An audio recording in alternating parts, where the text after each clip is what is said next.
નશો શેનો હોય? નશો ઘણા બધાનો હોય. નશો ચાનો પણ હોય અને બીજી બધી ના લેવા જેવી વસ્તુઓનો પણ હોય. નશો યોગનો પણ હોય. અમને પૂછો કે રોજ યોગ અમારે કરવા જ પડે, અમે પ્રાણાયામ ના કરીએ, મેડિટેશન ના કરીએ તો ના ચાલે, તો આ પણ એક એડિક્શન થયું. પણ અમે અહીંયા એસજીપીપી યોગ ડિપાર્ટમેન્ટમાં જે નશાની અસર ઓછી કરીએ છીએ, જે નુકસાનકારક નશો છે એની અસર ઓછી કરીએ છીએ, એટલે કે ડી એડિક્શનના પ્રોગ્રામ છે.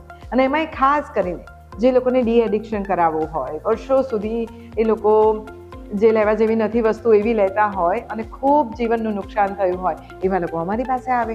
અને અમારી પાસે આવે તો હું ખાસ યોગ ડિપાર્ટમેન્ટમાં અમનું કાઉન્સેલિંગ કરું. કાઉન્સેલિંગ કરીને સમજવાનો પ્રયત્ન કરું કે કેમ આ દિશામાં ગયા, એવા તે જીવનના કયા દુઃખ પડ્યા, એવા તો કયા જીવનના ક્લેશ ઊભા થયા કે એમને આ રસ્તે જવું પડ્યું.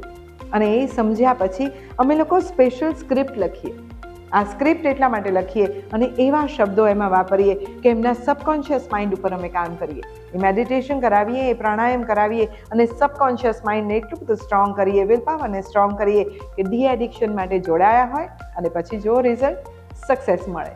તો આ છે એસજીપીપી યોગ ડિપાર્ટમેન્ટમાં ડી એડિક્શન માટેનું સ્પેશિયલ રિલેક્સેશન પ્રોગ્રામ.